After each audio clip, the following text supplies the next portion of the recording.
Hi. Okay, we're gonna go over how to self-check for diastasis recti. So let me grab this mat so I'm comfortable. So you're gonna let that laying down and try to pull any, pants, shirts up and down so that you have a nice clear abdomen that's free of anything on top of it. And then what we're going to be doing is feeling the linea alba, so the connective tissue right in the center of your six-pack muscles. Okay, so just that midline right, along the belly button. So start underneath the ribs, and we're going to feel all the way down to below the belly button, about an inch lower than it. So just go ahead, you can put your free hand behind your head and just start with a relaxed check. So we're not going to pull pelvic floor up, we're not going to wrap the deep core in. We're just gonna come up a tiny, tiny bit. This is like a miniature crunch, so watch how tiny this movement is. Okay, so my head is like 2 inches off the mat. I'm not like all the way up here with my shoulders off. It's the tiniest little, okay, and you can exhale while you do it, but like I said, I'm not engaging anything actively. And it's nice to even just see what happens to your abdomen when you just do like kind of a relaxed baby crunch. You can see on mine, I have kind of like almost like a bread loafing. My rectus likes to take over. So from here, just go ahead and palpate with 2 fingers, just along that linea alba, and start by feeling if there's any separation between the 2 sides of the six-pack muscles. So usually the upper part is pretty narrow. It's once you start getting to around the belly button that things start to widen. So I'm feeling a little bit more separation right above my belly button.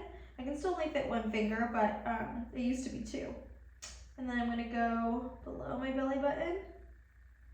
I don't feel any separation down there. So yeah, for me, it's just right above my belly button.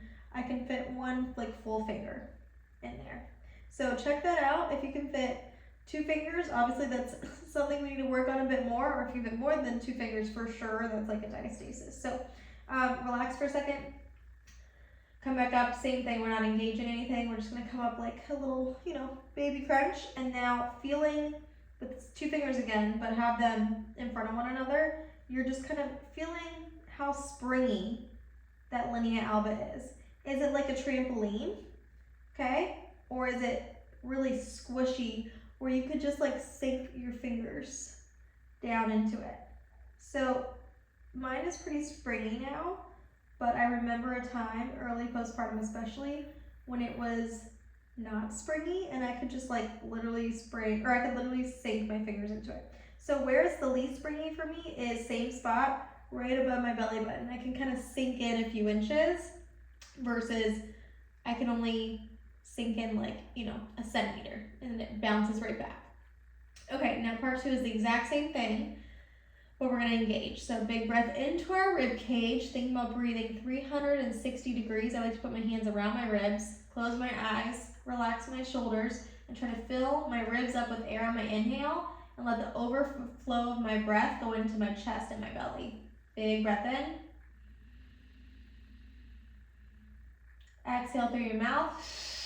Pull pelvic floor up. Wrap low abs in. Think about your hip bones coming together, or like you're zipping a zipper up on your jeans.